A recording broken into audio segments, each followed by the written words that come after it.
এদিকে হয়তো বা ঢুকি নেই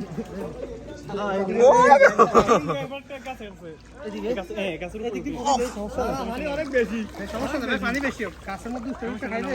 পায়ে আপনার ইয়ে লাগে সমস্যা নেই খাতার সমস্যা নেই আর কিছু করার নাই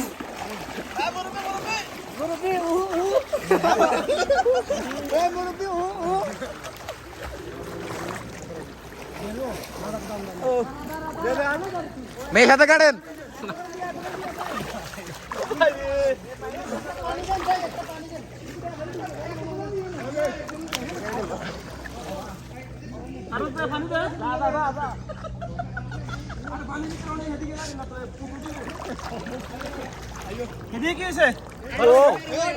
এই যে গোয়া আছে